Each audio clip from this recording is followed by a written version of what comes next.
دايما. بفرح انا بالناس اللي زي كده. فقلت له بس انا عايز اتعلم، قل لي بقى يعني ايه صلى الله؟ قال لي يعني بارك. اللهم بارك على محمد. وهذا جواب اغلب المسلمين تقريبا.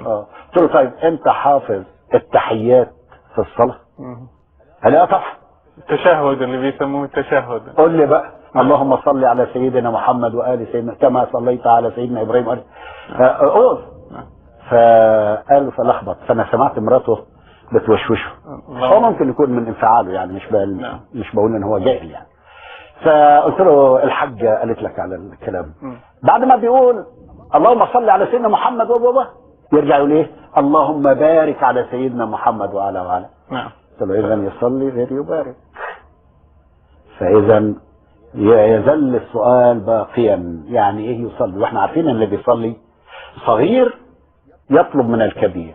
وهل خفت على محمد ان يدع يبارك يعني مباشرة من غير ما يلجأ الى كلمة يصلي؟ واللغة العربية ما اساس البلاغة بقى. وكان حطها وريح اسهل يعني حتى يريح الناس. بعد مما يدل على ان العملية مش كده اخ رشيد، والمشاهد فاهم ان في ليلة الاسراء المزعومة، وبقول المزعومة يعني في ناس كتير بيرفضوهم المسلمين. لما وصل محمد الى سدرة المنتهى فجبريل قال له استنى انت بقى هنا. قال له ليه؟ قال له اصل ربنا مشغول. قال له ليه مش عامل ايه؟ قال له يصلي. قال له هو ربنا، شوف مدهاش محمد، هو ربنا بيصلي. يعني هو بيعمل حكايه وبيحط لها ايه؟ اخراجها. هو ربنا بيصلي. قال له هو بيصلي. قال له بيقول ايه؟ قال بيقول سبوح قدوس سبوح رب الملائكة والروح. سبوح سبوح رب الملائكة والروح. بيصلي لمين؟ وبيسبح لمين؟ احنا نعرف ان الصلاة من الصغير للكبير، من العبد ليس من الكبير للصغير. هو ما بيقولوش. مرة برضه بكلم واحد صلى الله على محمد يقول لي انتم مصيبتكم الجهل باللغة، احنا مش بنقول صلى الله الى محمد، احنا بنقول صلى الله على محمد. قلت له ما انا فاهم على محمد. طب صلى الى مين بقى؟ صلى الى مين؟ في مشاكل وفي حتى صلاة الجنازة هي صلاة على الميت وليست الى الميت، حتى يصلي على الميت بس الميت، لكن هي صلاة. عشان كده انا بقول للاخ المسلم، اي انسان مسلم، اقول فكر في الحاجات اللي انت بتقولها تلقائية. لا ردتها تاني كده وفكر فيها على مهلك، واذا لقيتها صح هنيالك. احنا مش بنقول لك لا اسيب الاسلام، عمرنا ما بنقول كده. لو لقيت الحاجات دي صح وانت مقتنع بيها وتتحمل مسؤوليتها لمستقبلك الادبي هنيالك.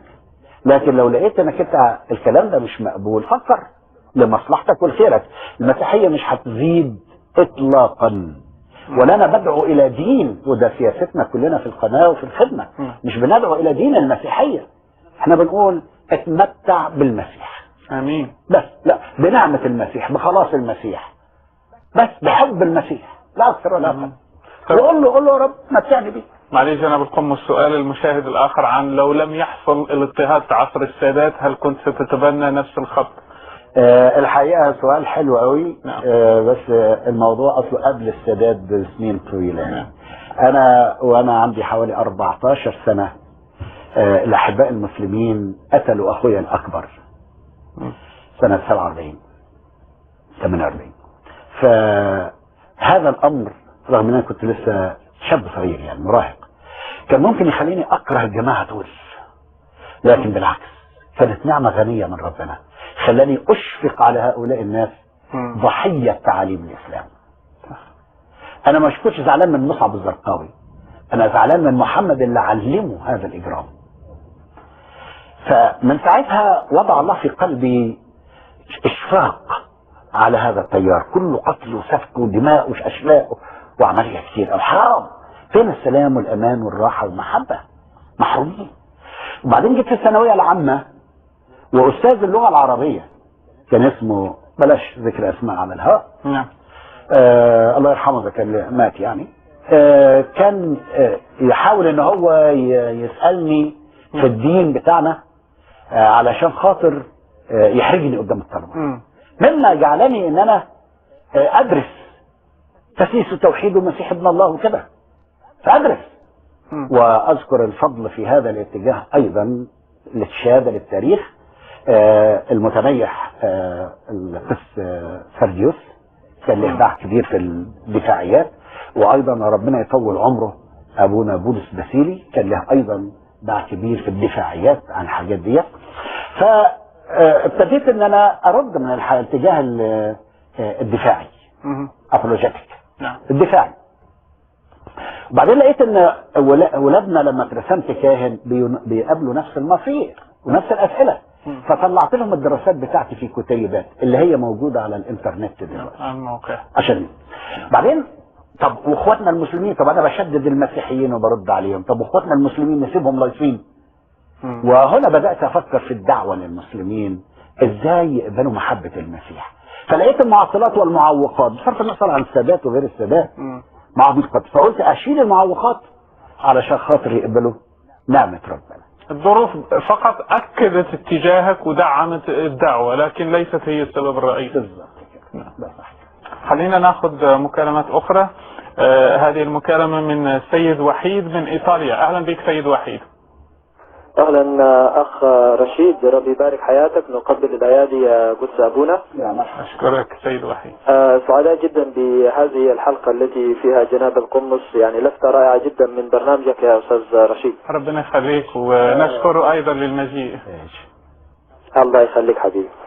بالنسبه الى الجزئيه الاولى، كيف ان المسيحيه صمدت امام كل المدارس النقدية، برضو لفتة رائعة جدا من جناب القمص. حقيقة فعلا يعني يجب على الأحباء المسلمين أن يعرفوا أن لا يجب أن تكون هناك هالات مقدسة موضوعة على أي نص يقال أنه ممنوع الاقتراب، ممنوع التفكير، ممنوع السؤال.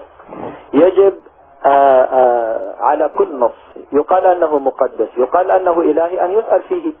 نعم. لأنه ليس من الطبيعة أن يكون للإنسان عقل ومع هذا العقل يقال لا تسألوا عن أشياء تبدأ لكم تسوءكم. طب أين العقل إذا؟ فهذه جزئية. الجزئية الثانية، أنا أهنئ جناب القمص على مشواره في هذه الطريقة الرائعة في الكرازة، لأن الأحباء المسلمين هناك بعض الأشياء ومن ضمنها الثقافة الإسلامية عن المسيحية. الثقافة الإسلامية عن المسيحية، وأعتقد هذا ما كنت تعاني منه أنت شخصيا يا رشيد. أنا سمعت اختبارك. نعم. كيف أنك كنت مثقف ثقافة إسلامية خاطئة عن المسيحية. وهذه حال كثير من المنتصرين المتنصرين كما يقول. صحيح. يعني حينما يقرأ المسلم في قرآنه مثلا عن عيسى، أنت قلت اتخذوني وأمي إلهين من دون الله. من هو هذا المسيحي الذي يقول أن المسيح ومريم إلهين من دون الله؟ أين هو هذا المسيحي؟ إذن المسلم حينما يناقشنا ويقول أنتم تؤمنون بثلاثة آلهة، هو ليس مخطئ. المخطئ القرآن الذي قدم له معلومات خاطئة عن المسيحية. نعم. كيف يقول القرآن كفر الذين قالوا أن الله هو المسيح؟ من هو هذا المسيحي الذي يقول أن الله هو المسيح؟ نحن نقول أن المسيح هو الله، والفرق كبير جدا كالفرق بين السماء والأرض. طبعا أنا لا أدخل في هذا التفسير يعني، لكن من يريد أن يعرف الفرق كبير جدا. فلما تحاجون في إبراهيم وما أنزلت التوراة والإنجيل إلا من بعده؟ من هو اليهودي الذي يحاج أن إبراهيم يهودي؟ من هو المسيح الذي يحاج أن إبراهيم مسيحي؟ هذه ثقافة إسلامية. ما فعله جناب القمص أنه وضع الضوء وسلط الضوء على كل هذه الثقافة